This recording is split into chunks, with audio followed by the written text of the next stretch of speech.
Before the first wheel was turned or the first fire was kindled, long before history began, something extraordinary happened.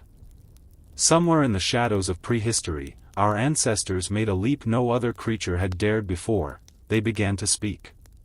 With crude sounds at first, then words, and then entire languages, we learned to pass ideas from one mind to another, to share, to question, to teach, to dream. Language became the bridge between thought and reality, and it would forever transform the human experience. From ancient cave echoes to modern internet slang, the story of language is the story of us, how we think, how we connect, how we build civilizations, wage wars, make love, and write poetry. In this immersive journey, we'll trace the breathtaking evolution of language, from primal grunts to structured grammar, from forgotten tongues to global empires of speech. We'll explore how language shapes our brains, our cultures, even our very perception of time and space. This is more than a history, it's a decoding of our greatest invention. So settle in, open your ears and mind, and prepare to explore how noise became meaning, and how meaning built the world. Subscribe now to stay tuned for more deep explorations into the science and soul of humanity. Like the video if you find wonder in words. Drop a comment, what's your favorite word, and why? Share this with a fellow language lover and help the story of speech keep spreading. Chapter 1, The Spark Before Speech, Communication Among Our Ancestors. Long before the first recognizable word echoed across a prehistoric savanna, before any human tongue formed a sentence or named a thing, communication was already deeply embedded in our lineage. The roots of language extend far deeper than civilization, agriculture, or even Homo sapiens themselves. They stretch into the murky past of our primate ancestors. Creatures who lived in tight-knit groups, depended on cooperation for survival, and developed increasingly complex ways to share information long before language as we know it was born. Imagine a group of early hominins huddled around a fire, or more likely, foraging under the trees in the shifting light of a Pleistocene dawn. These creatures could not speak in sentences, but they could share their feelings and intentions in other ways. A sudden shout might warn of danger. A soft grunt could indicate submission. A raised eyebrow, a tilt of the head, the flash of a canine's revealing smile, these were tools of social navigation long before the development of formal language. Communication was physical, immediate, and often instinctive. Modern primates offer us a window into this ancient form of communication. Chimpanzees, our closest living relatives, use a rich combination of vocalizations, facial expressions, gestures, and body language to convey emotion and coordinate group behavior. A chimpanzee might grunt to signal contentment, scream to sound the alarm, or use deliberate hand gestures to indicate where to go or what to do. These gestures are not merely random movements, they are intentional, social, and sometimes surprisingly specific. Researchers have documented more than 60 distinct gestures in chimpanzee communities, each with a meaning understood by others in the group. Though these gestures lack grammar or syntax, they display the essential qualities of communication: intention, recognition, and response. But our ancestors went further. As brains grew and social groups expanded, so too did the need for more nuanced forms of interaction. A larger group meant more complex dynamics. Alliances, rivalries, care for offspring, and division of labor. Vocalizations became more varied, facial expressions more expressive, and the ability to understand another's intent more critical. Over generations, these communicative abilities likely co-evolved with cognitive traits like empathy, memory, and planning. The development of theory of mind, the ability to attribute mental states to others, was likely a turning point. When one individual could recognize that another had thoughts, desires, or knowledge different from their own, it opened a door to more elaborate forms of signaling. A gesture could now mean not just, "look there," but, "I know that you know something is important over there." This kind of layered awareness is foundational to language, and it likely took hundreds of thousands of years to mature. We see echoes of this development in the way modern infants learn to communicate. Before they speak, babies point, make eye contact, and gesture, building a bridge between mind and message. This pre-linguistic communication mirrors what our ancestors may have relied on for millennia. Babies also engage in something called proto-conversation, those early back-and-forth vocalizations between baby and caregiver that mimic the rhythm and flow of real dialogue. It's a dance of sound and attention, not unlike what early humans might have practiced long before forming actual words. It's tempting to imagine a sudden, magical moment when true language appeared. But more likely, it was a slow layering of innovation upon instinct. A gesture became a habit. A sound gained a fixed association. A group began to agree, without saying so, that this grunt meant food, that one meant danger. These signals would become more consistent, more precise, and eventually, generations later, something astonishing would emerge: symbols. Sounds that represented ideas. That's where language truly begins. But before that, there was this long, vital age of pre-verbal expression. In this pre-language world, communication was not yet abstract. It was embodied, relational, and immediate. It lacked words, but not meaning. It lacked grammar, but not intention. And in its simplest forms, fearful cries, comforting coos, urgent gestures, it still pulses within us. It is the raw foundation on which all the beauty and complexity of language would later be built. Chapter 2: The Birth of Language, Theories on How It All Began. The birth of language is among the most captivating and elusive mysteries in all of human history. No fossils preserve words. No stone tools can record syntax. And yet, language, the ability to use a structured system of symbols to convey thoughts, emotions, and intentions, may be the most uniquely human trait of all. It underpins our cultures, carries our myths, encodes our knowledge, and shapes the very way we think. To ask how language began is to look through a dark mirror at the origins of our minds. Scientists, linguists, anthropologists, and philosophers have long attempted to pierce this veil. Theories abound, each offering a glimpse of what might have been. No single answer has won universal acceptance, but together, these theories form a mosaic of possibilities. Each pointing to different roots, pressures, and evolutionary leaps that may have led our ancestors from gesture and growl to sentence and story. One of the oldest and most discussed is the bow wow theory, suggesting that language emerged as a form of imitative sound, mimicking the environment. A bird call might become a signal for bird, a hiss for snake. In this view, words evolved as echoes of the natural world. But this theory struggles with abstraction.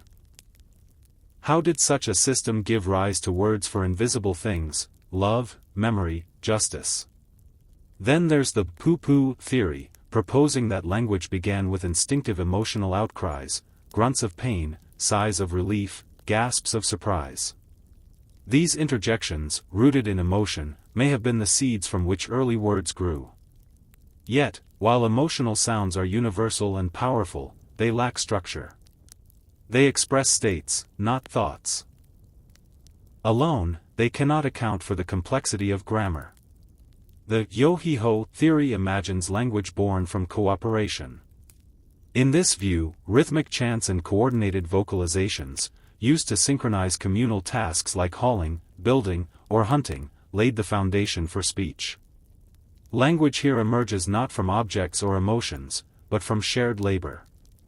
It is born from rhythm, pattern, and repetition, a plausible path to both structure and shared meaning.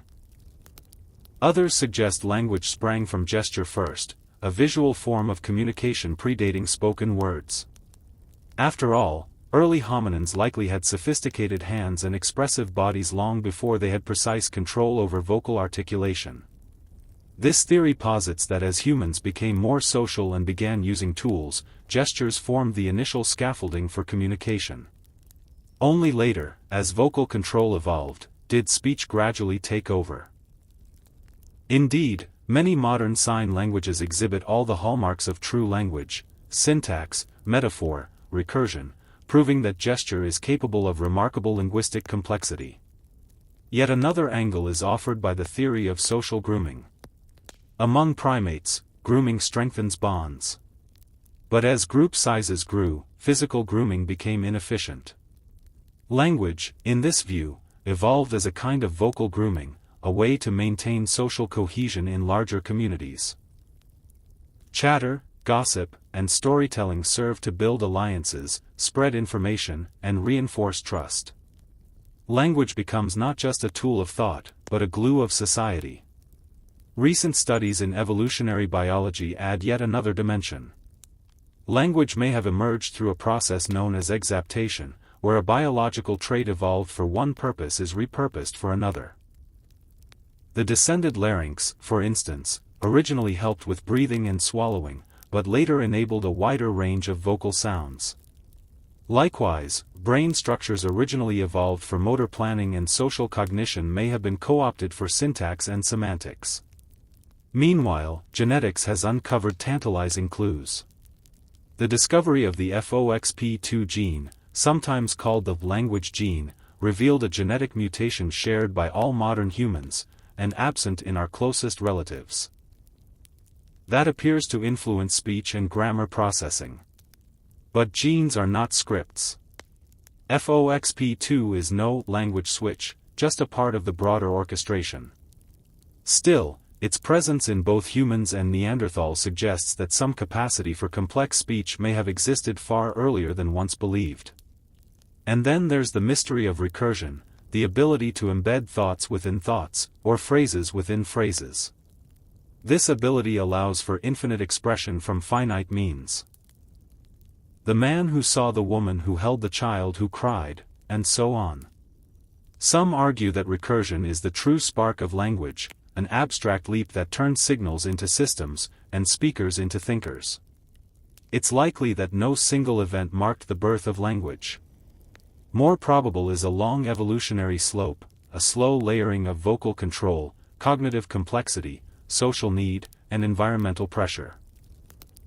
Perhaps language did not emerge in one tribe, one place, or one moment, but evolved in tandem across populations, each building on the proto-signals and sounds of the last. A gesture here, a call there, slowly gaining structure, stability, and shared meaning over millennia. What is clear is that once the leap was made, once sounds became symbols and symbols became sentences, there was no turning back. Humanity entered a new phase of existence. We could tell each other where to find water, warn of unseen dangers, pass on hunting techniques, teach, negotiate, lie, persuade, plan, and dream. Language became a tool of survival, and then a tool of civilization. It transformed us. And it began, not with books or scrolls, but with primal signals, raw, unrefined, and miraculous in their potential. The journey from those first sounds to modern tongues is long and winding, and in the chapters ahead, we will trace its path from the depths of the brain to the heights of literature, from tribal myths to digital code. Chapter 3, Language and the Brain, Wiring for Words. The human brain is the most complex structure in the known universe, and within its folds lies something no other creature possesses in such depth, a biological blueprint for language. To understand how language works is to dive into the architecture of thought itself, to peer into the mechanisms by which vibrations in the air are transformed into meaning, memory, and response.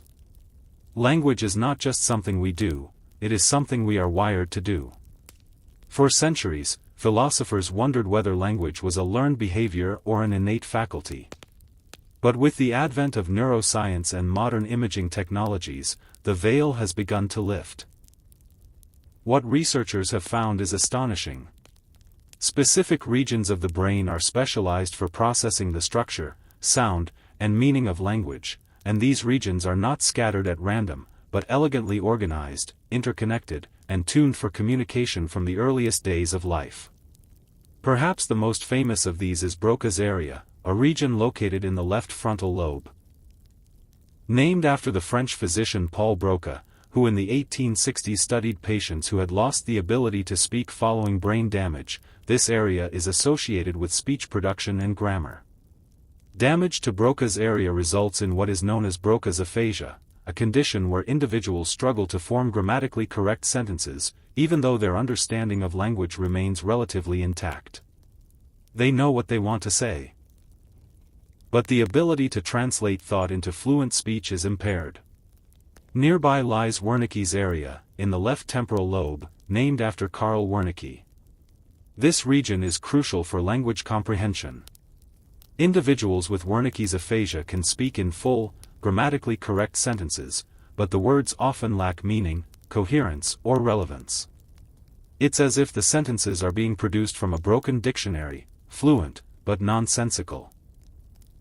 Together, Broca's and Wernicke's areas form a critical language circuit, often referred to as the perisylvian language network, connected by a bundle of nerve fibers called the arcuate fasciculus. But language is more than just speech. It involves hearing, seeing, reading, and even imagining words. Other areas of the brain, such as the angular gyrus and supramarginal gyrus, help integrate sensory information, allowing us to read silently or understand metaphor. The auditory cortex processes the sounds of words, while the motor cortex activates the muscles of the mouth, tongue, and throat to produce them. It is a full brain symphony, where multiple regions harmonize to create something seamless and automatic. Perhaps most intriguing is that language processing is overwhelmingly lateralized, that is, it primarily resides in the left hemisphere of the brain for most people. This dominance begins early in childhood and seems to be strongly influenced by both genetics and environmental exposure. Yet the right hemisphere is not silent. It plays a crucial role in interpreting tone, emotion, metaphor, and the musicality of language, features that give richness and color to what might otherwise be flat and mechanical. In infants, the brain's readiness for language is apparent from the start. Newborns can distinguish between different phonemes, the smallest units of sound, even those from foreign languages. This capacity gradually narrows over the first year as the brain specializes in the sounds it hears most often. This process, known as neural pruning, streamlines the brain's response to the native language, making it more efficient while losing sensitivity to unfamiliar sounds. It's a biological bet, one that favors speed and clarity in a specific tongue over universal openness. The critical period hypothesis suggests that there is a window in early childhood during which the brain is especially primed to acquire language. Children who are not exposed to language, spoken or signed, during this period often struggle to achieve full linguistic fluency later in life. Their brains, while still plastic, seem to lose the ability to construct the deep grammatical frameworks that make complex expression possible. This has been tragically confirmed in rare cases of feral or neglected children who missed out on early language exposure. Their attempts at language, even when rehabilitated, often remain fragmented or incomplete. Another extraordinary feature of the brain's relationship with language is its plasticity, the ability to adapt. In individuals who lose one hemisphere of the brain early in life due to injury or surgery, the remaining hemisphere often takes over language functions completely. In the case of bilingual individuals, the brain demonstrates remarkable flexibility, managing multiple language systems, sometimes overlapping, sometimes distinct, depending on how and when the languages were acquired. And then there are sign languages, which prove beyond doubt that language is not dependent on sound. Deaf individuals who use sign languages activate the same brain regions as hearing individuals do for spoken language. In fact, research shows that sign languages have all the hallmarks of natural languages: complex grammar, recursion, metaphor, and variation. The brain does not care whether language arrives by ear or by eye, it simply seeks to interpret and express meaning.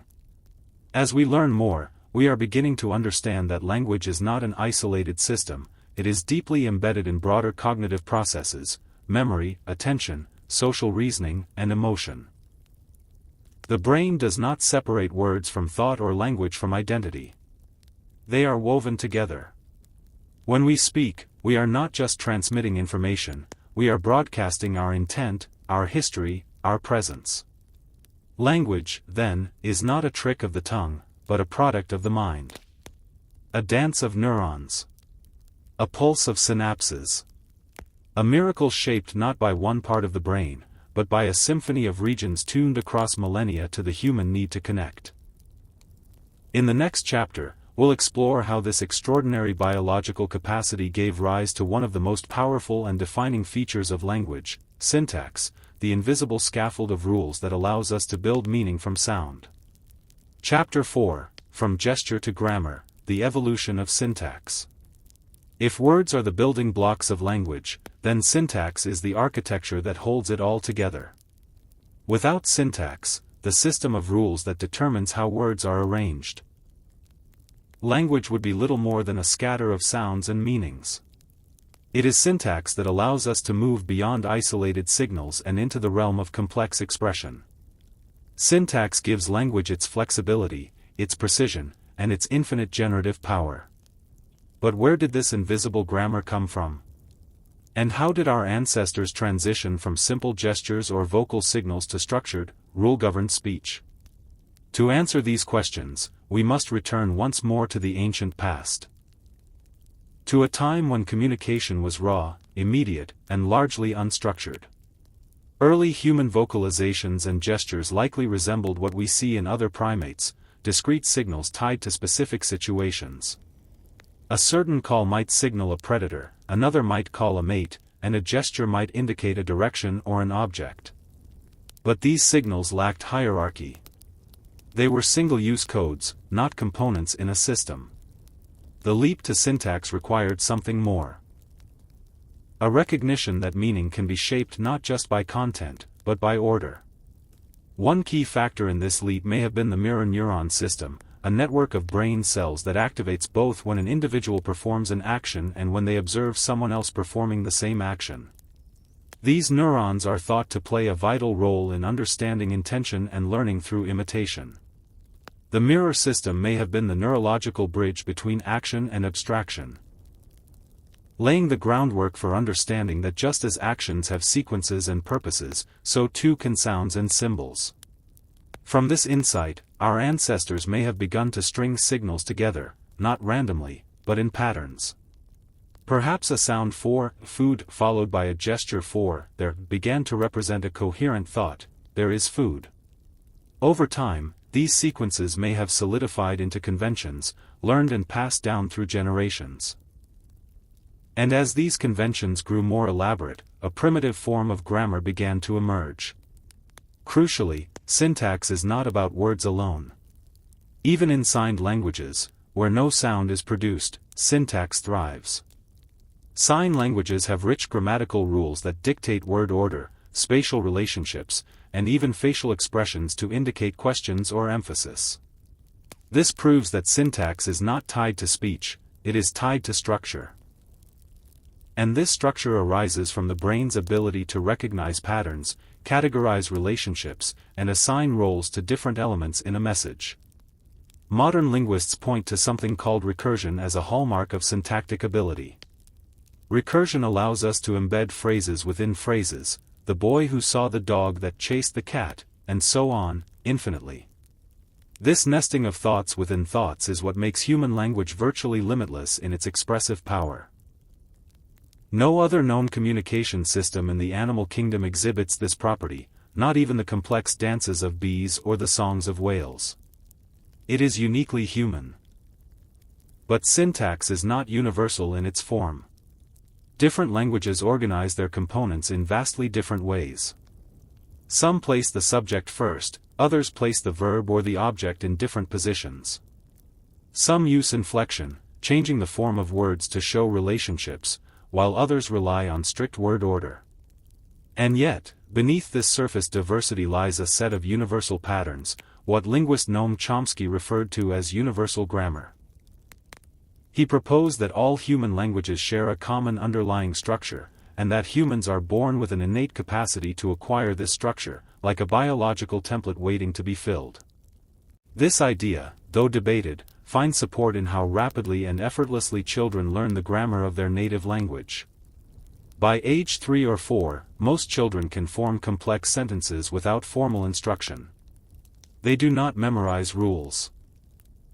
They absorb them, construct them, invent them if necessary. In fact, Studies of children exposed to broken or incomplete languages, as in the case of pigeons, show that they often generate new grammatical rules on their own, effectively creating a full-fledged language, or Creole, in a single generation. This phenomenon, sometimes called the birth of grammar, demonstrates that the human mind is not merely receptive to syntax, it is wired to create it. Gestures may have been the first grammar.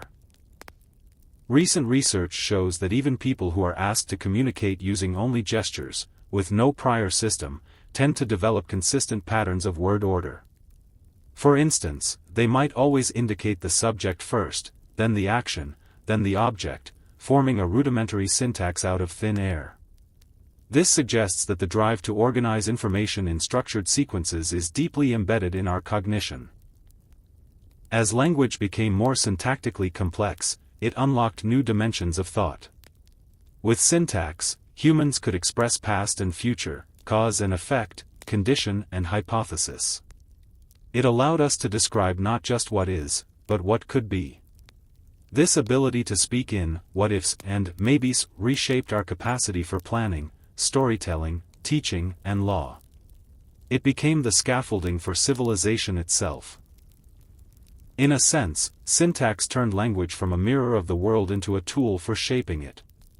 And once that tool existed, it was passed along, refined, and reshaped by every generation. It became invisible, internalized, automatic. We rarely think about it, but we use it constantly. And without it, even the richest vocabulary would collapse into chaos.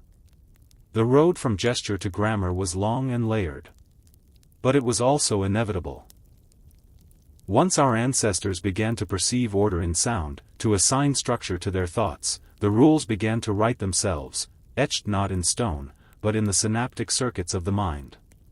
In the next chapter, we will explore a new twist in the story, not the rules within one language, but the incredible diversity of languages themselves. Why do we speak so many different tongues, and what does that say about us? Chapter 5. The Tower of Babel, Why So Many Languages? At first glance, the staggering diversity of human languages may seem like a puzzle. Why would a species that relies so heavily on communication develop thousands of different systems to do the same thing? If language is our most vital tool, wouldn't it make sense for it to converge toward a universal form? And yet, today, we live in a world of dazzling linguistic variety, over 7,000 distinct languages, each with its own grammar, vocabulary, and worldview. From the tonal cadences of Mandarin to the click consonants of Xhosa, from the poetic inflections of Arabic to the quiet precision of Japanese, the human tongue has fractured into a kaleidoscope of expression. But far from being a failure of unity, this multiplicity tells a deeper story, of migration, isolation, creativity, and identity. The first key to understanding language diversity is geography. As human populations began to spread out from their African origins, they entered new environments, faced new challenges, and developed new cultures. With separation came isolation, and with isolation, change. Just as genetic traits diverged over time to form distinct ethnicities and physical features, so too did language evolve into separate dialects and tongues. A single ancestral language could splinter into many within just a few generations if communities were cut off by distance, terrain, or tribal boundaries. In this sense, language behaves like a living organism. It mutates, adapts, branches, and dies. Linguists often describe languages in terms of families, tracing their histories like genealogists mapping a family tree. For example, the Indo-European language family includes a vast array of modern languages. From English, Spanish, and Russian to Hindi, Persian, and Greek. All of them are thought to descend from a single ancient tongue known as Proto-Indo-European, spoken perhaps 5,000 to 6,000 years ago. This proto-language, now extinct, never left behind written records, but scholars have reconstructed it piece by piece through comparative linguistics, identifying patterns and cognates across its descendants. This branching process mirrors biological evolution. When populations split and develop independently, their languages follow suit. Dialects emerge, regional variations in pronunciation, vocabulary, and grammar. Over time, if the dialects diverge far enough and speakers no longer understand one another, they are classified as separate languages. It's not a sharp line, but a gradual drift, like watching one river split into many as it flows downstream. But geography and time aren't the only forces at work. Culture, politics, and identity play powerful roles in language diversification. People often shape their language to reflect their worldview and set themselves apart from others. In many cases, linguistic differences are embraced as symbols of heritage and pride. This is especially true among indigenous groups, for whom language carries not just communication, but tradition, spirituality, and memory. A single word might encode a whole cultural concept. Something that can't be directly translated into any other tongue. Languages also change deliberately. In response to colonization, oppression, or modernization, communities sometimes reshape or even revive their languages to assert independence or reclaim lost identity. One remarkable example is Hebrew, which had ceased to be a spoken language for nearly 2,000 years, surviving only in religious texts. In the late 19th and early 20th centuries, it was revived by Jewish communities returning to Palestine, re-engineered for modern life, and eventually adopted as the official language of Israel. This kind of linguistic resurrection is exceedingly rare, but it demonstrates the deep bond between language and collective will. Yet while new languages continue to evolve, many are fading. Today, nearly half of the world's languages are considered endangered. Every 2 weeks, on average, a language falls silent forever, its last speaker gone, its stories unspoken.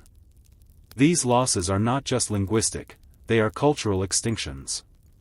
Each language carries with it a unique lens on reality, ways of seeing, thinking, and naming the world that may exist nowhere else. Why does this matter?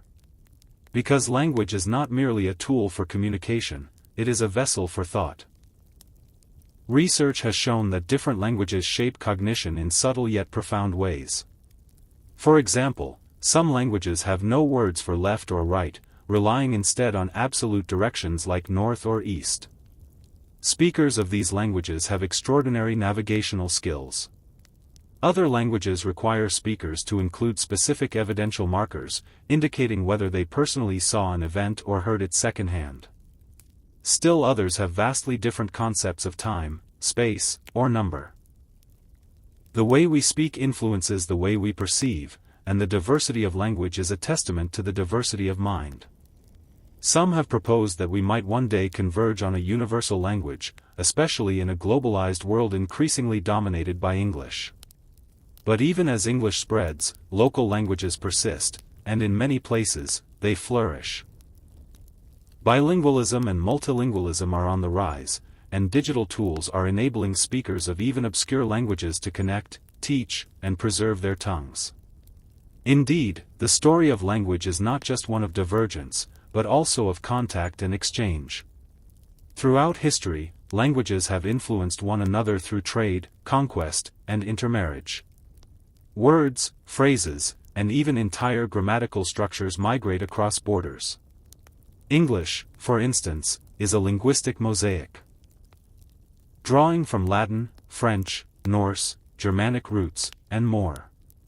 In many parts of the world, pidgins and creoles have emerged, new languages formed when different linguistic groups interact and blend their speech into a shared code.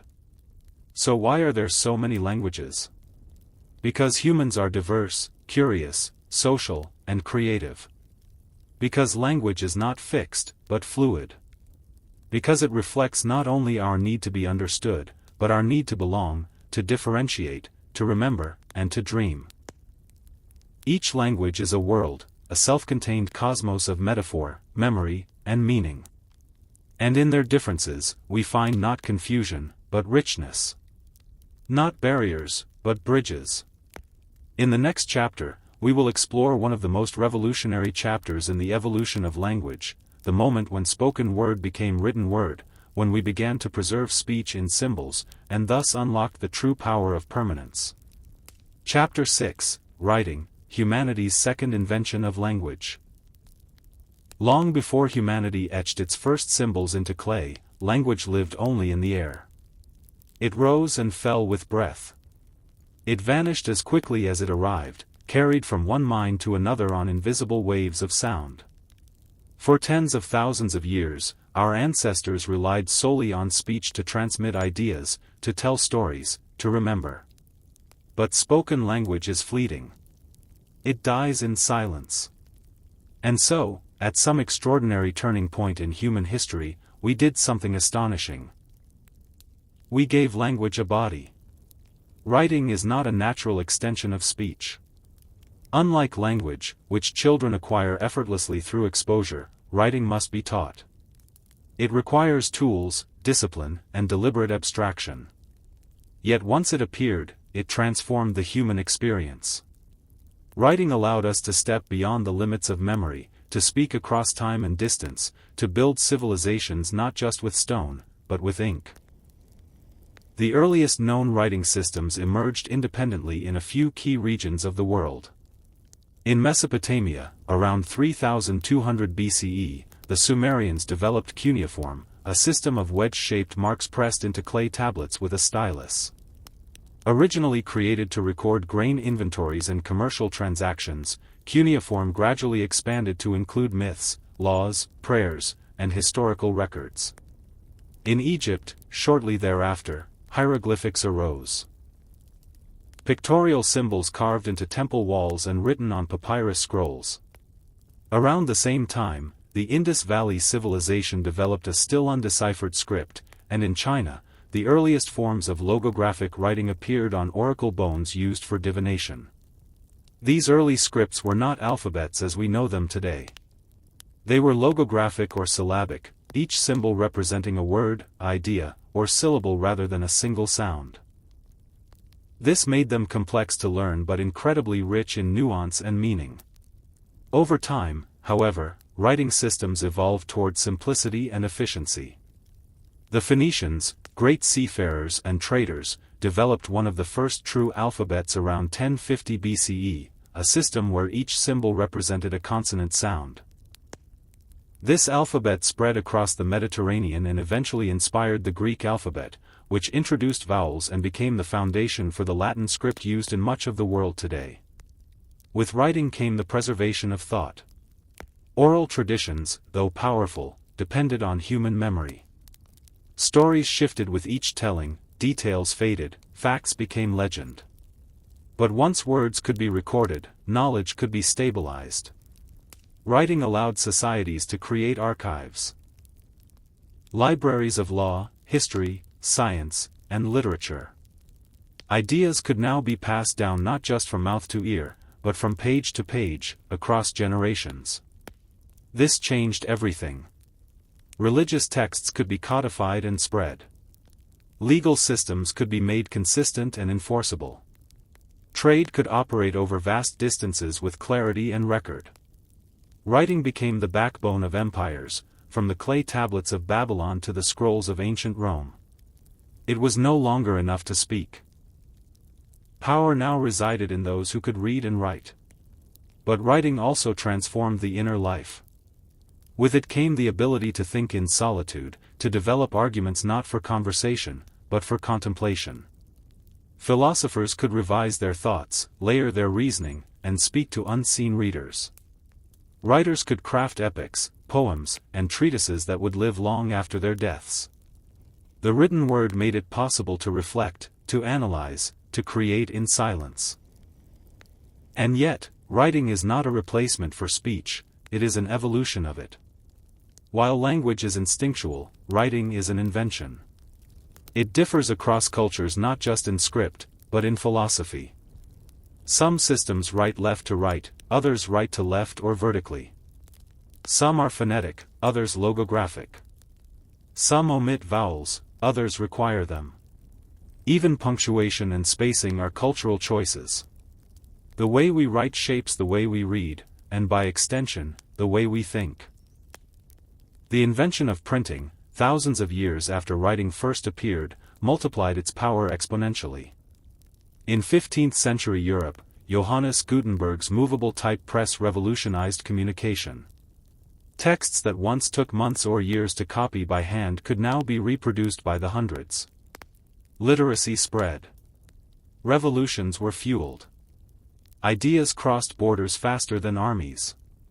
And eventually, writing moved again, from parchment to print, from paper to pixel. Today, we live in a world saturated with written language. We text, email, tweet, post, and publish. We navigate with written signs, shop with written instructions, and learn from written sources. Even as speech remains essential, writing has become the infrastructure of modern life. It governs our laws, preserves our knowledge, and defines our relationships. Without it, there would be no history, no science, no government, no global civilization. And yet, the act of writing is still an act of magic. When you write, you shape thought into form. You freeze a moment of consciousness and make it portable. You send a piece of yourself into the future, to be awakened by another mind. That someone could read a tablet pressed in ancient clay, or a manuscript scrawled by candlelight centuries ago, and hear the voice of its author, that is something close to time travel. Writing is not just a tool. It is a portal. And through it, language became immortal. In the next chapter, we'll explore how language does not merely reflect thought, but may shape it. How the words we speak, and the grammar we use, can alter the way we perceive the world around us. Chapter 7: The Role of Language in Shaping Consciousness. To understand the depth of human consciousness, one cannot ignore the role of language, because it does not merely describe our thoughts, it structures them. Language is not just a vehicle we use to express our inner worlds, it is a sculptor of those worlds. The way we think, the emotions we recognize, the perceptions we hold, and even our memories are all filtered, to some extent, through the architecture of language. Without it, the very fabric of our conscious awareness might be unimaginably different. In this chapter, we will journey through the intertwined relationship between language and thought, exploring how different tongues shape different minds, and how the invention of grammar may have altered the course of human awareness forever. The theory known as linguistic relativity, or more popularly, the Sapir-Whorf hypothesis, proposes that the structure of a language influences its speaker's cognition and worldview. While strong forms of this hypothesis, that language determines thought, are largely dismissed today, weaker forms are widely supported by research. For instance, speakers of languages with numerous terms for colors perceive color differently than those with only a few. Russian speakers, who distinguish between light blue, голубой, and dark blue, синий, as separate categories, can identify subtle shades more quickly than English speakers. Similarly, speakers of Gugu Yimithir, an Aboriginal language in Australia that uses cardinal directions instead of egocentric terms like left or right, possess a remarkably accurate spatial orientation, even in unfamiliar environments. These linguistic traits don't merely describe perception, they shape it. Even the structure of time can bend under the influence of language. Mandarin speakers often describe time vertically, with past events up and future events down. While English speakers default to a horizontal schema, thinking of the past as behind and the future as ahead. Such metaphors are not random quirks, they subtly influence how people think about causality, sequence, and planning. The way one speaks of time may even affect how quickly one can process changes in temporal sequences. Language gently tugs at the levers of cognition, shaping thought without being entirely inescapable. Then there is the matter of inner speech. The voice inside our heads that narrates, plans, rehearses, and reflects. This internal dialogue is so seamlessly integrated into our experience that we rarely question its origins or implications. Yet it plays a profound role in self-awareness and decision-making. Children typically develop inner speech around the age of 5 to 7, coinciding with significant growth in their ability to self-regulate and perform complex mental tasks. According to Russian psychologist Lev Vygotsky, inner speech develops from social speech. Language used to communicate with others is internalized and transformed into language used to communicate with oneself. This shift marks a powerful turning point in cognitive development, one in which language stops being solely external and becomes a tool for shaping thought from the inside. Memory, too, is intimately connected to language. While we can remember smells, emotions, and images without words, our autobiographical memories, the stories we tell about our lives, are largely built using language. The very act of remembering becomes an act of narration. We do not recall events as raw data, but as linguistically shaped episodes, threaded into a story. In a sense, language does not just help us remember, it creates the form in which memory exists. This is why trauma or events that occur before a child develops language can be so difficult to recall. Without the linguistic scaffolding to hold the memory, the experience may exist only as a vague sensation or emotion. Furthermore, language enables abstract thinking. Without words to label concepts like justice, freedom, or infinity, such ideas would be far more elusive. Language allows us to hold these fragile notions in our minds, pass them between individuals, and build upon them collectively. It transforms the immediate into the theoretical, the local into the universal. Without language, thought would remain tethered to the concrete, the here and now. But with it, we can reach beyond our immediate senses, manipulate ideas like symbols in a grand mental chess game, and imagine possibilities that do not yet exist. There's also compelling evidence from neuroscience that language and consciousness are entwined at the structural level of the brain. The left hemisphere, where language centers like Broca's area and Wernicke's area reside, shows increased activity during complex thought and planning. Damage to these regions doesn't merely affect speech, it impairs the ability to think clearly and organize thoughts. Language serves as a cognitive scaffold, a frame upon which reasoning is built. In this sense, the evolution of complex language may have opened the doors to a new kind of consciousness, one capable of self-reflection, moral reasoning, and imagination. But this relationship is not without paradox. While language enables deeper consciousness, it also limits it. We are bound by the words we know. Concepts we cannot name are difficult to grasp or even recognize. Some emotions or experiences remain ineffable. Not because they are beyond understanding, but because they exist outside our linguistic toolbox. Thus, every language both reveals and conceals aspects of reality. It is both an amplifier and a filter of consciousness. In the end, to study the evolution of language is to peer into the evolution of thought itself. From primal utterances to poetic verse, from social chatter to philosophical contemplation, language has carried human consciousness into new dimensions. It has built civilizations, transmitted knowledge across generations, and allowed us to wrestle with the mysteries of existence. Without it, we would be thinking creatures trapped in the immediacy of sensation. With it, we became architects of time, identity, and destiny. The story of language is not only about words, it is about what it means to be human. Chapter 8, Language Families, Mapping the Linguistic Tree of Humanity. Language, like life itself, branches and diverges over time. Just as biologists chart the evolution of species through genetic trees, linguists map the descent and diffusion of tongues across the globe through what they call language families, clusters of languages that share a common ancestral root. This chapter delves into the origins of those families, how they spread, and how these ancient roots still shape the words we speak today. At the heart of this exploration lies the concept of the proto-language, a hypothetical reconstructed tongue that gave birth to many others through gradual change and geographic dispersion. One of the most studied and influential of these is Proto-Indo-European, believed to have been spoken around 4,500 to 6,000 years ago somewhere in the Pontic-Caspian steppe, an area stretching between modern Ukraine and western Kazakhstan. From this mother language, a sprawling family tree emerged, eventually giving rise to tongues as varied as English, Spanish, Hindi, Persian, Russian, and Greek.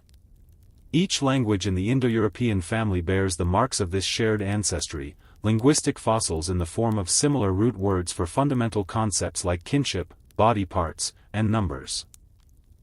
For example, the English word mother the German Mutter, the Russian Mat, the Latin Mater, and the Sanskrit Eme with Makranti, all trace back to the same Proto-Indo-European root, *metuter.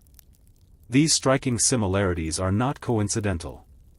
They are remnants of a common origin, preserved through time by generations of speakers unknowingly carrying fragments of ancient speech across continents and millennia. But Indo-European is only one branch of the vast linguistic forest. The Afroasiatic family encompasses Arabic, Hebrew, Amharic, and ancient Egyptian, and it stretches back into the prehistory of North Africa and the Middle East.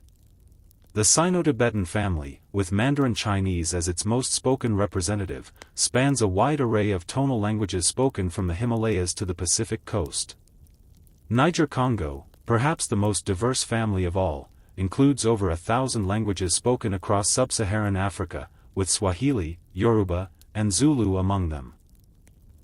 Altaic, Dravidian, Uralic, Austroasiatic, Austronesian, and the many indigenous American language families further diversify the map. Language families are not only clues to migration patterns, they are historical documents encoded in sound.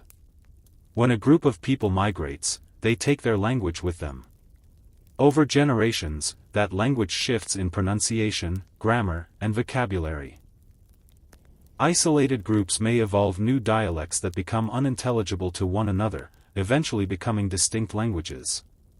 What begins as a single seed, spoken by a relatively small group, can, over centuries, bloom into a canopy of different tongues, each shaped by geography, climate, interaction with other cultures, and the creativity of human expression. Sometimes, however, the lines between families blur. Languages can borrow so extensively from their neighbors that their original affiliations become muddied. English, though Germanic in origin, is saturated with Latin and French influence. Swahili, a Bantu language, incorporates Arabic loanwords due to centuries of trade along the East African coast. These mixtures and borrowings add complexity to the neat branching model of language families and sometimes give rise to lingua francas. Hybrid languages that facilitate communication between different linguistic groups. Furthermore, new tools from computational linguistics and genomics are helping researchers trace linguistic evolution more precisely than ever before. By cross-referencing linguistic patterns with genetic markers and archaeological records, scientists are revealing how ancient populations moved, traded, and interacted.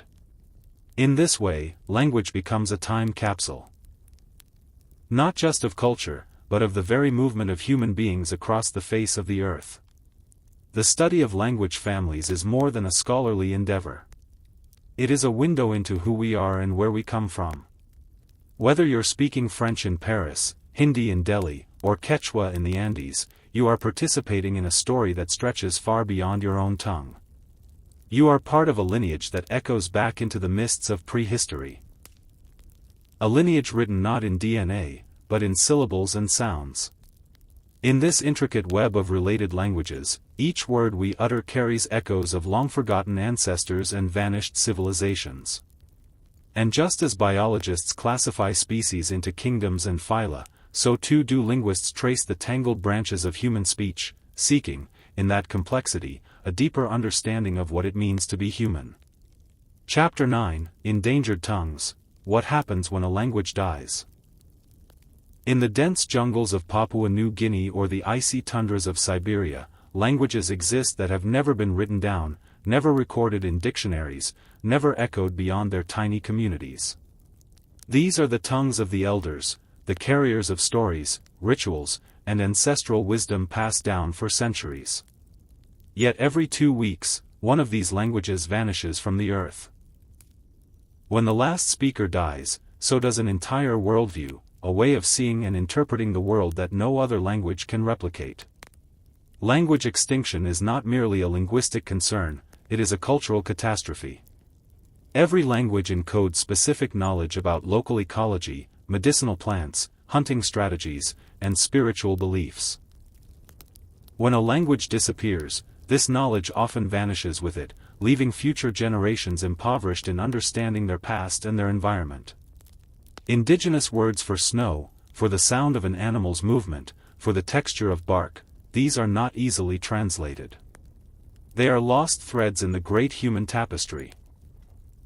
Globalization, colonization, urbanization, and dominant national languages like English, Mandarin, or Spanish are sweeping through remote villages, pulling younger generations into a different linguistic orbit. In pursuit of economic survival or education, children abandon the mother tongue for the more useful language. As a result, languages that were once vibrant and rich now echo in empty homes and crumbling oral traditions. There are efforts to resist this tide. Linguists have launched documentation projects, recording endangered languages before they vanish. Some communities are reviving their native speech through schools, apps, and music. In Hawaii, for example, the Hawaiian language is making a slow but hopeful comeback through immersion programs. Yet it is a race against time. Some languages, like Yupik, have already vanished without a trace except for a few dusty recordings and grammar notes. The death of a language is more than silence. It is the silencing of a people's memory, identity, and soul. In every lost tongue is a unique way to think, love, grieve, joke, pray, and dream. And in saving these endangered voices, we are not just preserving words, but honoring the full range of what it means to be human. Chapter 10: The Power of Storytelling, Oral Tradition and Memory. Before books, before scrolls, before even writing itself, humanity remembered through stories. Around flickering fires beneath star-pierced skies, elders spoke of gods and monsters, heroes and lovers, birth and death. These weren't just tales, they were the hard drives of prehistoric minds, preserving the wisdom and identity of entire peoples through nothing but sound and memory. Oral tradition was the backbone of early civilizations. It allowed societies to transmit knowledge across generations without ink or parchment. From the Epic of Gilgamesh in Mesopotamia to the Dreamtime stories of Aboriginal Australians, these narratives were structured with rhythm, repetition, and symbolic cues to ensure they were memorable and resilient to the erosion of time. In cultures with no written language, storytelling was a sacred act. A griot in West Africa was not simply an entertainer but a historian, genealogist, philosopher, and living archive. In ancient Greece, the bard's voice held more permanence than stone. Even today, in parts of the world, oral tales continue to serve as vessels of law, morality, origin, and prophecy. Memory was not passive in these oral cultures, it was an art form. Techniques such as song, meter, rhyme, and metaphor were deployed to encode vast information into a format that the human mind could store and retrieve. A single individual could carry an entire lineage or legal code in their head, wrapped in the cadence of a tale. But oral traditions are fragile. Without new tellers to carry them forward, they falter. Colonization, migration, and modernity have disrupted the ancient chains of transmission. And yet, in our digital age, storytelling is finding new forms, from podcasts to YouTube channels, from spoken word poetry to virtual reality narratives. The firelight has become pixels, but the ancient instinct remains: to listen, to remember, to feel. Storytelling is how we humanize history. It bridges generations. It carries truths that facts alone cannot hold. And in every tale told aloud, the human voice reclaims its oldest magic, the power to make memory live. Chapter 11: Language in the Brain, How We Speak and Understand. Inside the folds of the human brain lies one of the most astounding biological feats ever evolved: the ability to produce, understand, and manipulate language. While other species communicate with sounds and gestures, the human brain is uniquely wired for symbolic, abstract thought, and that wiring finds its most powerful expression in language. The journey from a thought to a spoken sentence, and from hearing a sentence to understanding it, is a finely orchestrated ballet of neurons firing in rapid, synchronized patterns across multiple regions of the brain. At the core of this process are two key areas: Broca's area and Wernicke's area. Named after the neurologists who first identified their roles in the 19th century. Broca's area, located in the left frontal lobe, is primarily responsible for the production of speech. It assembles the grammatical structure of a sentence and directs the muscles needed for articulation. Wernicke's area, further back in the temporal lobe, is where language comprehension unfolds. It processes the meanings of words and sentences, allowing us to understand not just the literal but also the implied meaning behind what is said. What makes this neurological system so fascinating is how seamlessly it operates in real time. Within milliseconds of hearing a word, the brain categorizes it, searches for its meaning, examines its grammatical role, and matches it against the context of the conversation. This complex choreography is so automatic that we're rarely conscious of its intensity, yet any disruption, such as a stroke or injury, can suddenly render a person unable to speak coherently or comprehend language at all, revealing just how specialized and fragile these regions are. But language in the brain is not confined to isolated modules. It is part of a broader, interconnected network that involves memory, emotion, decision-making, and even motor functions.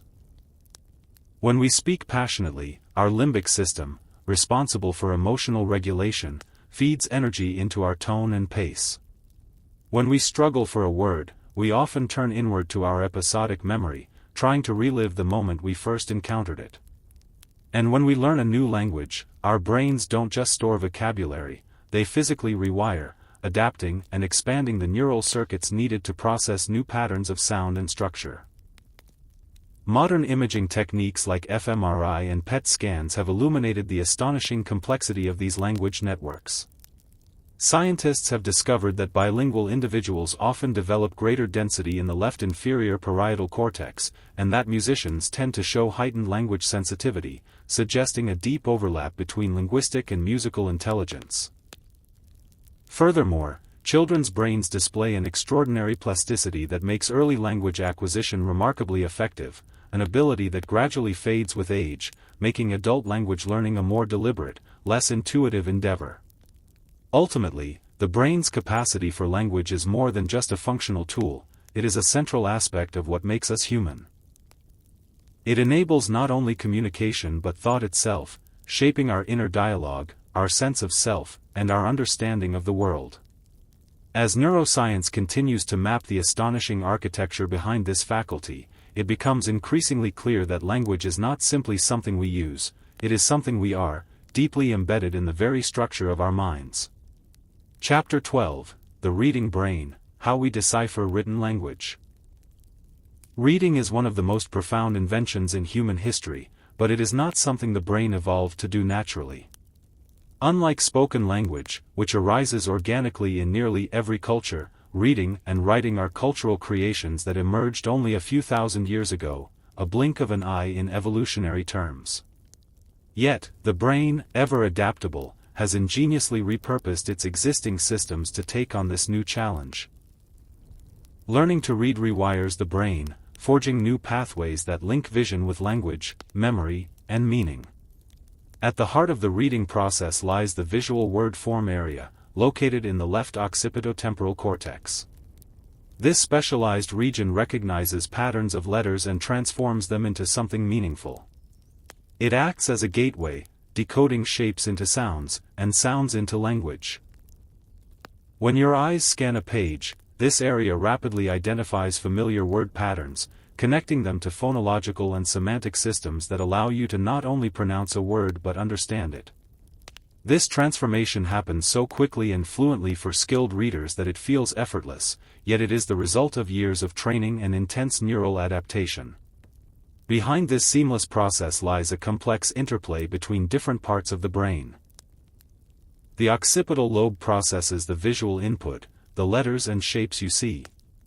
The temporal lobe activates phonological processing, matching the letters to the sounds they represent. Meanwhile, the frontal lobe, particularly Broca's area, engages in constructing meaning and interpreting grammar. The angular gyrus helps integrate visual and auditory information, supporting comprehension. Reading, then, is not a single function but a symphony of cognitive systems working in concert with incredible precision. This neurological network is not innate, it must be painstakingly built through learning and experience. In young children, this development begins with letter recognition and phonemic awareness. As they gain fluency, their brains start automating these lower-level tasks, freeing cognitive resources for deeper comprehension. This shift from effortful decoding to fluent reading marks a fundamental transformation, allowing readers to lose themselves in stories, absorb knowledge, and think critically. For many, this transition opens the door to lifelong learning and imagination. But the reading brain is also fragile. Dyslexia, for example, reveals just how delicate the balance of systems involved in reading can be. In dyslexic individuals, the typical pathways for decoding words are disrupted, often due to differences in the way the brain processes phonological information. Yet, with early intervention and adaptive strategies, many can build alternative neural routes that support reading through different mechanisms. This underscores the brain's remarkable plasticity. Even in the face of challenge, it can find new ways to achieve its goals. What's more, the act of reading not only draws upon brain networks, it also changes them. Studies show that literate individuals display denser gray matter in certain regions of the brain, and greater connectivity between language and visual processing centers. Reading shapes our cognitive development, influences our empathy, and even affects how we process abstract ideas. Fiction, in particular, activates areas associated with theory of mind and emotional understanding, helping readers to imagine the thoughts and feelings of others. In the digital age, the reading brain faces new challenges. Scanning screens, skimming headlines, and jumping between tabs has become the norm, often at the expense of deep, focused reading. Researchers worry that this may be reshaping the brain in unintended ways, weakening the neural circuits responsible for sustained attention, reflection, and comprehension. Yet the brain remains adaptable. With conscious effort and deliberate reading habits, we can preserve and even strengthen the cognitive richness that traditional reading brings. The story of the reading brain is a testament to our species' ingenuity. It demonstrates how cultural inventions can reshape our very biology, and how education can expand the potential of the mind. To read is to connect with the thoughts of others across time and space, to learn, to question, to dream. And in doing so, we not only engage with the outside world but also deepen our understanding of ourselves. Chapter 13, Language and Consciousness. Do words shape thought? At the heart of one of the most profound philosophical and scientific questions lies the intricate relationship between language and consciousness. Does the language we speak shape how we think, how we perceive reality, and how we experience existence itself? Or is language simply a tool for expressing thoughts that would exist independently of any tongue? This question has sparked debate for decades, and the answers are anything but simple. One of the earliest and most influential theories that addressed this topic is the Sapir-Whorf hypothesis, also known as linguistic relativity. It proposes that the structure of a language influences its speaker's worldview and cognitive patterns. If a language lacks a future tense, does that mean its speakers perceive time differently? If a culture's vocabulary for colors doesn't differentiate between blue and green, does that affect how they see the sky or the leaves of a tree? To some extent, research has affirmed these possibilities. Studies have shown that Russian speakers, who have distinct words for light blue and dark blue, can more quickly and accurately distinguish between shades than English speakers. Similarly, speakers of languages that assign gender to inanimate objects often describe those objects with stereotypical masculine or feminine traits depending on the grammatical gender. These findings suggest that language does, in subtle and profound ways, guide attention, perception, and even memory. Yet this is not to say that language rigidly determines what we can or cannot think. Human cognition is flexible, and we are capable of thinking beyond the constraints of our native tongue. People can learn new ways of conceptualizing space, time, or emotion simply by acquiring new linguistic frameworks. In fact, bilinguals often report feeling like different people when speaking different languages, as though each language unlocks a slightly altered personality or mode of thought. But language may do more than shape individual perception, it may influence consciousness itself. The internal monologue many of us carry, the voice in our heads that reflects, plans, doubts, and dreams, is constructed of words. What happens in moments when we are wordless, struck dumb by awe, overwhelmed by grief, or meditating in silence? Does consciousness still flow without verbal structure, or is it fundamentally tied to language?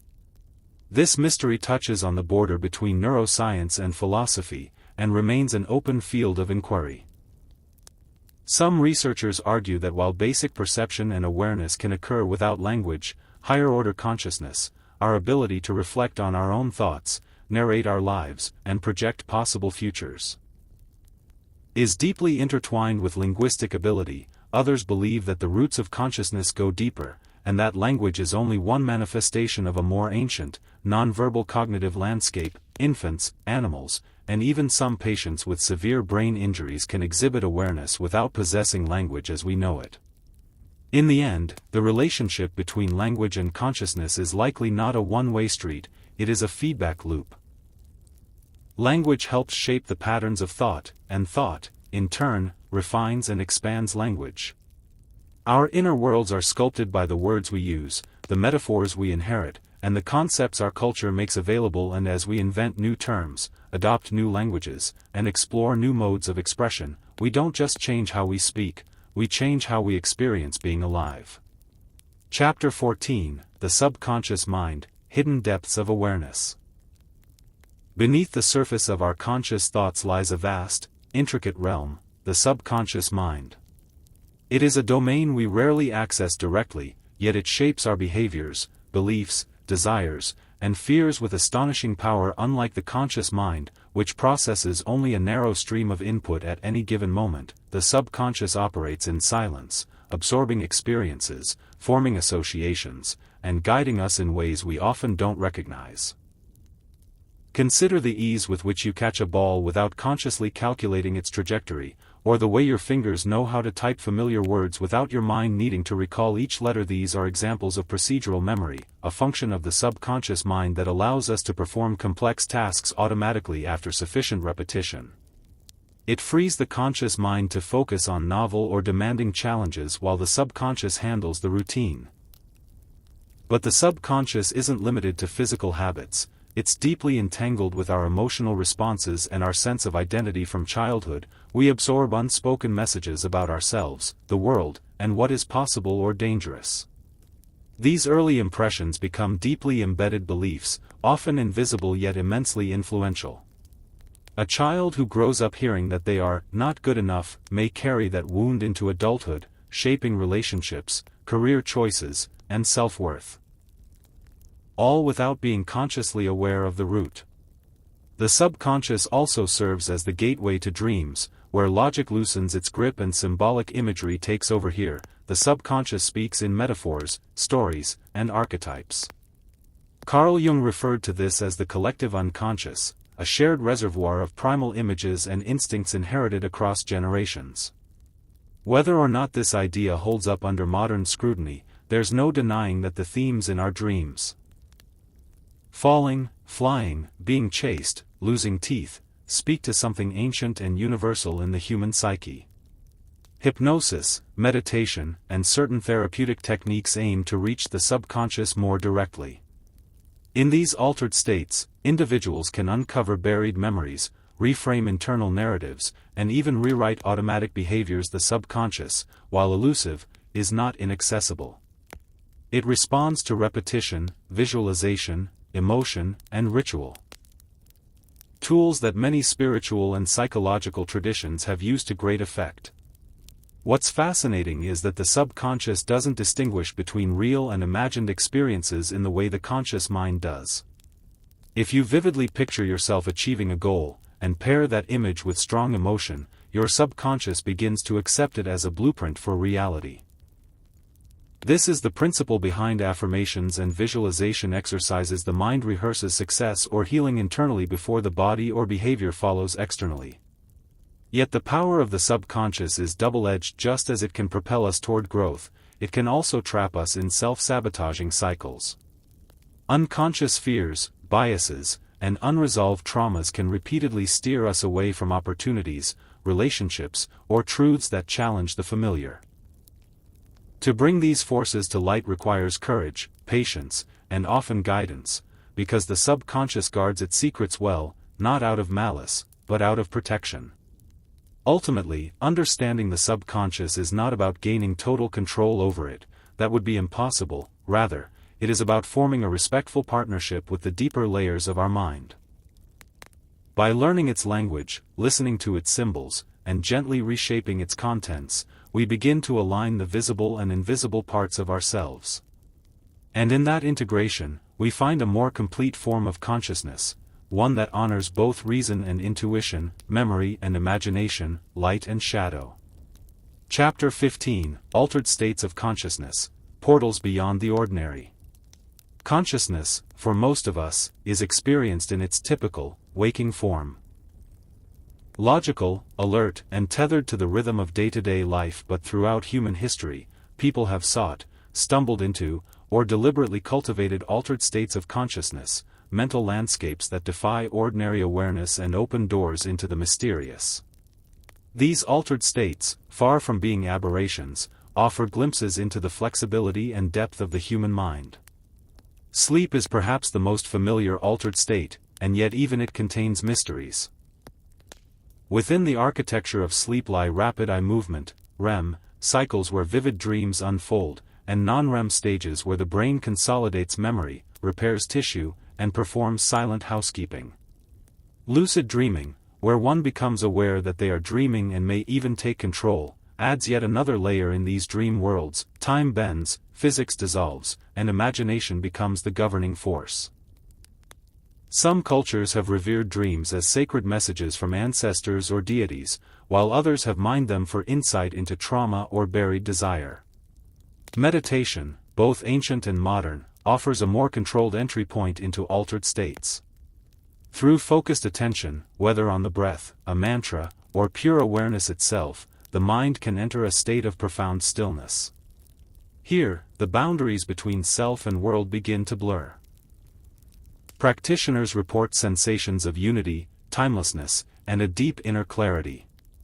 Neuroscientific studies have found that long-term meditators exhibit changes in brain regions associated with attention, emotion regulation, and self-awareness, suggesting that these states aren't just ephemeral, they can leave lasting marks on the brain.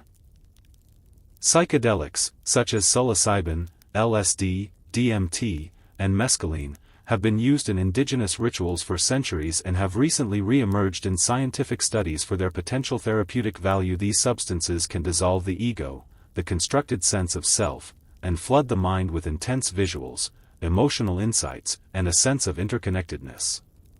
While the experiences can be terrifying or euphoric, many users describe a reset of their mental patterns afterward. Clinical trials have shown promise in using psychedelics to treat depression, anxiety, PTSD, and addiction when administered in controlled, supported settings. Flow states represent a subtler but equally profound altered state, moments when we are, in the zone, so immersed in an activity that time seems to vanish and the sense of effort dissolves. Athletes, artists, musicians, and even coders often describe this sensation. Neurochemically, flow is accompanied by a cocktail of dopamine, norepinephrine, endorphins, and anandamide, making it highly pleasurable and potentially addictive. The pursuit of flow, however, can also drive mastery and meaning. Near-death experiences, NDEs, occupy a controversial but fascinating place in the study of altered consciousness. Individuals who've clinically died and been resuscitated often report similar features. Moving through a tunnel, encountering a bright light, feeling overwhelming peace, or observing their own body from above. Some interpret these as glimpses of the afterlife, while others see them as products of a brain under extreme stress. Regardless, NDEs raise deep questions about the nature of consciousness and whether it might transcend biological limits. There are also culturally specific states like trance possession, shamanic journeying, or speaking in tongues. Each shaped by belief systems, rituals, and collective expectations. What science might label as dissociative or hallucinatory, participants may describe as deeply real, even transformative. These states reveal how context and culture shape not only what we experience, but what we are allowed to consider real. Technology, too, is beginning to offer new tools for manipulating consciousness. Virtual reality can simulate presence in impossible worlds. Neurofeedback devices train users to consciously regulate their brainwaves. As research into brain-computer interfaces progresses, the line between inner and outer reality may grow thinner. Still, one day, we may be able to dial in desired states of mind with the push of a button, raising profound ethical and existential questions. What unites all altered states is a shift in perception, a loosening of the default mode of consciousness. They remind us that our ordinary awareness, while stable and useful, is not the only possible reality. There are vast terrains within the mind yet to be charted, and altered states act as both compass and invitation. They can bring healing, insight, creativity, or chaos, depending on how they are approached. To explore these states is not merely to chase novelty, it is to recognize that consciousness is not a fixed spotlight, but a dynamic, multidimensional field. In glimpsing what lies beyond the ordinary, we begin to appreciate the extraordinary nature of even our simplest moments of awareness. Chapter 16, Writing the Invisible, the Invention of Scripts. The invention of writing stands as one of the most revolutionary milestones in the evolution of language and civilization itself. Long before ink ever met parchment or stylus carved into clay, humans relied entirely on spoken language to transmit knowledge, memory, and belief. But speech is fleeting, it disappears the moment it is spoken, carried away on the wind or lost in the silence of night. It leaves no trace except in the minds of those who heard it, and even memory is fallible. The first writing systems emerged not as art or poetry, but out of necessity. Early civilizations like the Sumerians of Mesopotamia needed a way to account for goods, store records, and manage increasingly complex economic and religious structures. The earliest known script, cuneiform, was born from these needs, created not to express ideas or tell stories, but to track quantities of grain, livestock, and labor. Clay tablets inscribed with wedge-shaped marks began to stand in for spoken instructions, making language finally visible. Soon, the potential of writing was realized as more than just a bureaucratic tool. Religious texts, royal decrees, historical chronicles, and myths were etched into permanent symbols, evolved beyond pictograms into abstract representations of sounds and syllables, giving rise to phonetic scripts. The Egyptian hieroglyphs, the Chinese logograms, and the alphabetic innovations of the Phoenicians all followed unique but converging paths toward greater expressive flexibility. With writing, humans could defy time and space. A message written centuries ago could still whisper to us from the ruins of a temple. An idea could travel across continents without the speaker moving an inch. Writing allowed civilizations to archive knowledge, standardize laws, and organize empires. It became the bedrock of education, religion, governance, and culture. Yet writing also altered the very nature of language. It introduced a new layer of abstraction, distancing words from the immediacy of sound and gesture. It imposed rules, fixed spellings, and created linguistic elites who could read and write while others could not. In many societies, literacy became a marker of power and privilege. Still, this act of inscribing thought changed humanity forever. Through writing, language was no longer bound to the breath. It was etched into the bones of civilization. Chapter 17, Language and Technology, the Digital Transformation of Human Communication. As the 20th century gave way to the 21st, language met a force more transformative than the printing press, more rapid than radio, and more omnipresent than television: digital technology. The Internet, mobile devices, and artificial intelligence have not only changed the way we speak and write, but they have also changed the very pace and purpose of our communication. Language, once bound to the constraints of the printed page or the vibration of the human voice, has become instant, global, and in many ways, stripped down to its bare essentials. Emojis, acronyms, hashtags, and GIFs have joined our expressive toolbox. Communication is faster, but often shorter. Ideas are spread wider, but sometimes more shallowly. The digital revolution has reshaped the terrain of language, not by replacing it, but by accelerating its evolution at unprecedented speeds. The rise of the Internet introduced a new kind of linguistic environment, one where language was no longer filtered by editors, publishers, or gatekeepers. Online forums, blogs, and social media platforms created a space where language could mutate and spread like wildfire. Slang terms that once took decades to reach the mainstream now explode into the global lexicon overnight, born from memes, viral videos, or cultural trends. Regional dialects and niche vocabularies have been amplified rather than drowned out, creating linguistic ecosystems with their own grammar, norms, and rhythms. Whether it's the sarcastic tone of Reddit, the brevity of Twitter, or the performative style of TikTok, every platform brings out a different shape of language. A different mask we wear with our words. Texting, perhaps more than anything else, has redefined informal written language.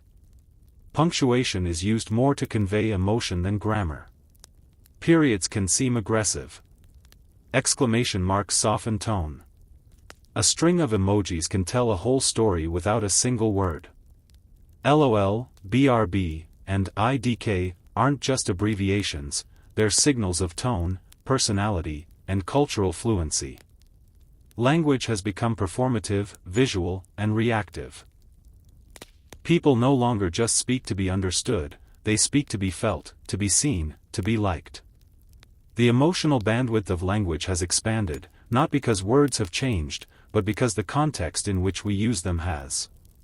Artificial intelligence is also beginning to play a significant role in the way language evolves. From predictive text and voice assistants to language translation and content generation, machines are learning to use human language with increasing accuracy. This raises deep philosophical and practical questions. What happens when we converse more with machines than with people? What does it mean when a synthetic voice comforts, informs, or entertains us? Will AI shape the evolution of language by favoring certain phrasings, tones, or patterns?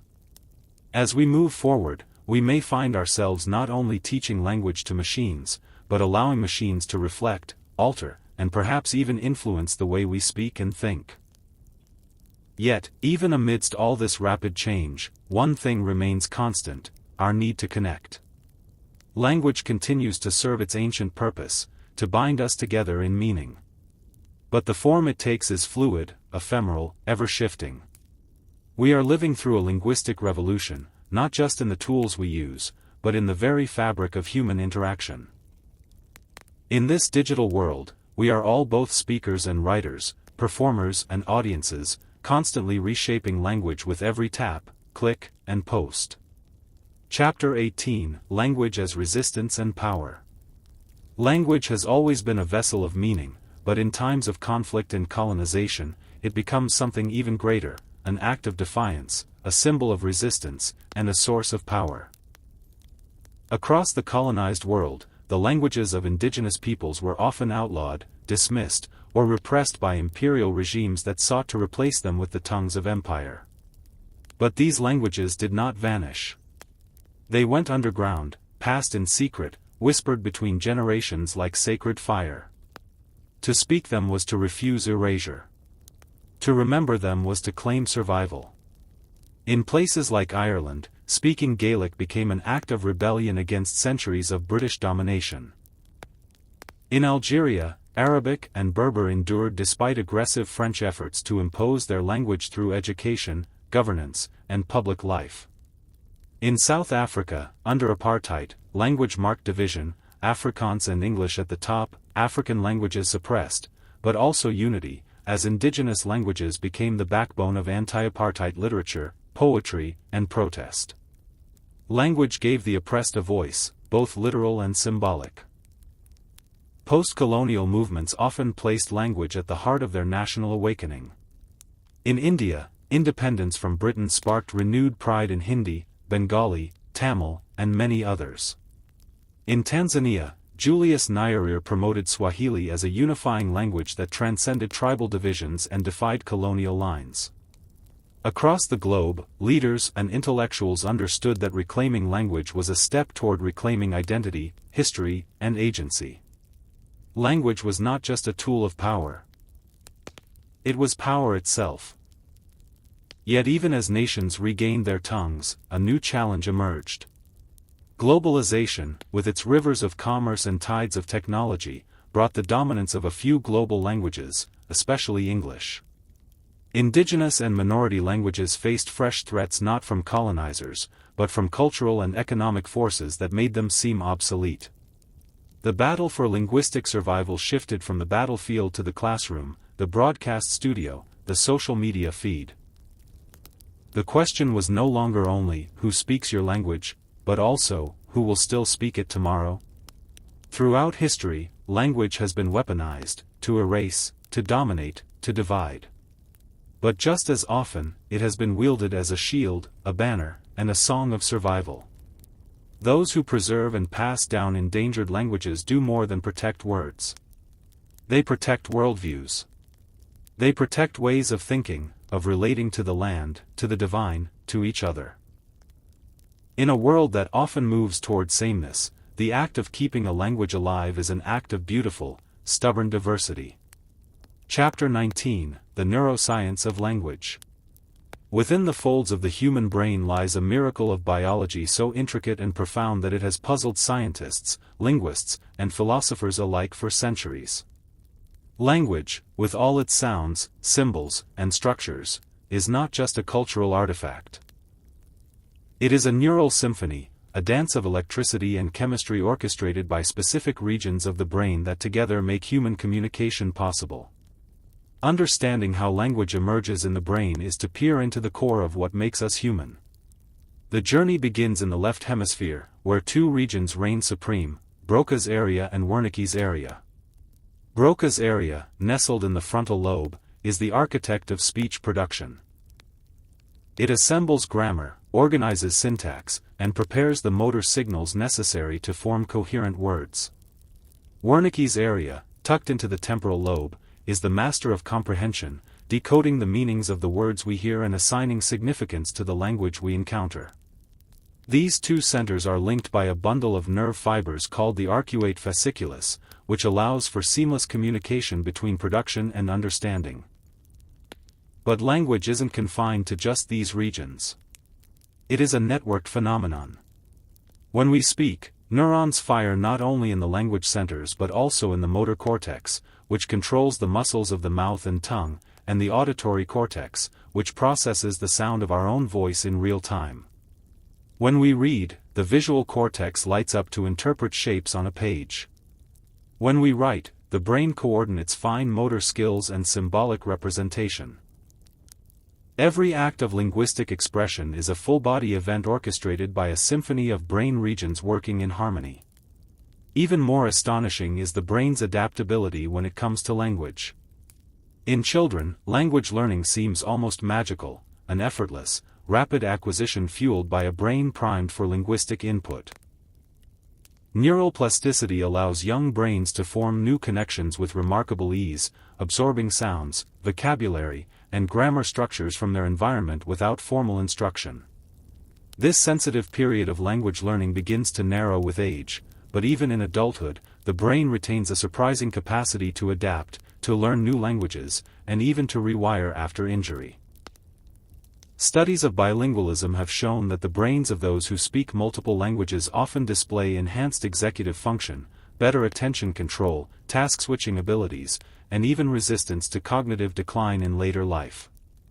The constant juggling of linguistic systems strengthens the brain's control centers, particularly in the prefrontal cortex.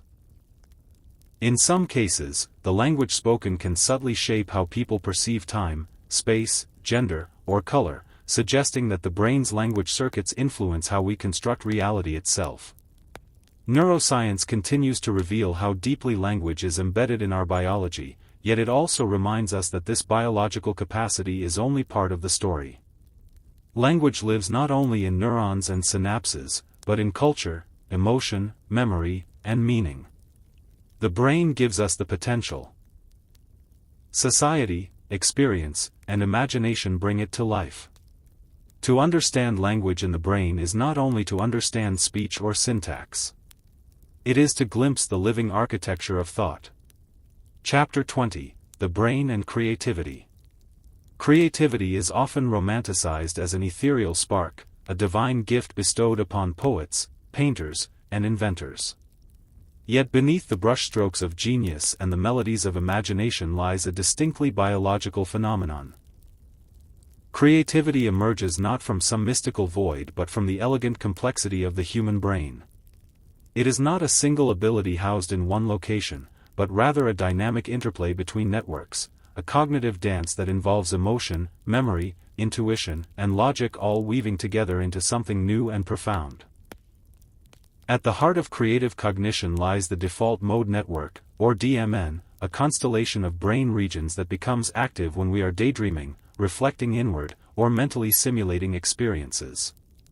The DMN allows for internal exploration, drifting from one thought to another without external direction.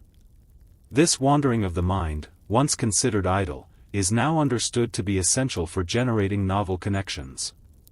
It is during these moments, in the shower, on a quiet walk, staring at the ceiling, that the seeds of creativity are often planted.